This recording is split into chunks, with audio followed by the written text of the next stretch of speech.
Tribal university NIT आ जोंनि BTR ओनसोलाव दफायाव डिमान्डआव दंमोन। बियो जाफुंला होननानै स्टे हरबाय। बेवहाय आंहा थोजासे दुखु दं। NIT आ जाथारनांगौमोन। जोंनि फिउचार जेनेरेशननि थाखाय, इयुथ्सफोरनि थाखाय, गासैबो राजाफोरनि थाखाय। बेनिफ्राय थुलुंगाफुरियाव बड'फानि नामाव मोनसे जायखौ दफायाव लिरनानै लाबोदोंमोन। मावनो हाला होननानै लेखा फैबाय। अब्ला दिनै दुलाराय बर' फरायसा आफादा बेनि थाखाय बानस'नाय खोथा, बे जाखिनि खोथा सेन्ट्रेल गभर्नमेन्टनिफ्राय लेखा फैदों मावनो हाला होननानै, बेखौ मावनो हायो होननानै दुलाराय बर' फरायसा आफादा जे बेखौ सेफगार्ड होनाय बादि, बिटिआरखौ सेफगार्ड होनाय बादि खोथा बुंदों। एन्सारखौ जे सहि होनाय हिसाबै दुलाराय बर' फरायसा आफादनाव, BPFनाव, प्रमद बर' सारनाव, गासिबनावबो रायजो राजाफ्रा लुबैदों गोरों गोरा दैदेनगिरि हिसाबै नोंथांमोननिफ्राय। नाथाय मेनलि बिटिआरआव सरखार, राजनितिक दला सरखार सालायो नालाय, सात्र संगठना नङा। सरखार सालायनाय हिसाबै प्रमद बर' सार दैदेननाय UPPL दोलोनिफ्राय जे जायफोर CM डेपुटि CM जादों, बिथांमोननाव रायजो राजाफ्रा प्रश्न सोंदों मिडियानि गेजेरजों नङाबाबो खुगा खुगा। दा बेनि एन्सारखौ बिथांमोना होनांगौ। दिनै बिनि सोमोन्दैनो नोंथांमोनजों मोजाङै सावरायगोन।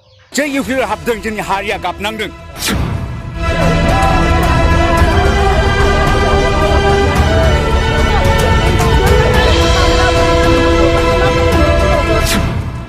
मा सान्थि दं?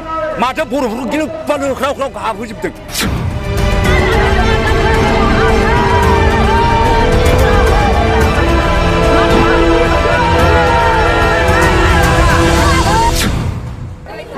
जों सासे वार्कारमोन, खिन्थु जों थानाय नङा, जों बिदोंमोन प्रमद सारनाव। दा प्रमद सार जै सरखार जादों, बर' हारिया मेगनाव मोदैजोब।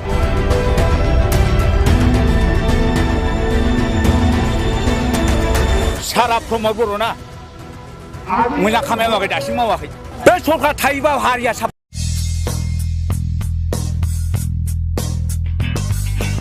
Hello everyone, once again welcome back to the channel। दिनैनि गोदान भिडिअ नोंथांमोन बयखौबो गोसो गोथारै बरायदों, लोगोसे आसा खालामो इसोरनि अननायाव नोंथांमोन बयबो मोजां मोजां। स' दिनै इलेक्सन फोसावदिं मेलावहाय इलेक्सननि थाखाय बयबो साखाफारा जादों। मोनसेया मोनसेखौ बखिलायदों, राजखान्थियारि फिचार्स हिसाबै खोथा बुंलायदों, गोजामनिखौ हानहरनानै खोथा सावरायलायनाय, बुंलायनाय, मेल मिटिं गानायखौ जों रायजो राजाफ्रा नुनो मोनदों। बेनि गेजेराव भटआव थांनाय BTC इलेक्सनाव नंखाय प्रतिश्रुतिखौ BPFआ होदोंमोन ना UPPLआ होदोंमोन, बेखौ बयबो गोसोआव दं। 1 भट 1 जब, बेखौ सोर होआमोन? बयनोबो आसा इलेक्सन गेलेनायनि सिगां बे खोथाखौ लानानैनो UPPL प्रमद बर' दैदेननाय UPPL दोलोआ गोबां भट लाब खालामनो हादों। 1 भट 1 जब मोनथारगोन खोमा साननानै। नाथाय रायजो राजाफ्रा दा बुजिबाय, खार'ना नैबेबो जे परिबर्तन सोलायनाय होननायाव जागोनबो खोमा सानदों रायजो राजाफ्रा। अब्लाबो बिथांमोना मेजरिटि मोनाखै, BPFआसो मोनदोंमोन। अब्लाबो बिथांमोना सरखार दाबाय। दा बे खोथाखौ नायहरोब्ला जोङो मिथिनो मोनो बिथांमोना नंखाय प्रतिश्रुति होदों आरो रायजो राजाफ्रा बेखौ गोसोआव दं।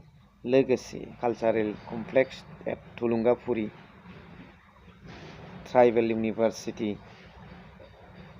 NIT बेफोरबादि माखासे दफायाव लिरनाय गिदिर गिदिर अनुस्थानफ्रा, फसंथानफ्रा जाला होननानै सेन्ट्रेल गभर्नमेन्टनिफ्राय जे स्टिक फैदों, बेयाव जोबनो गैयै दुखु आहा।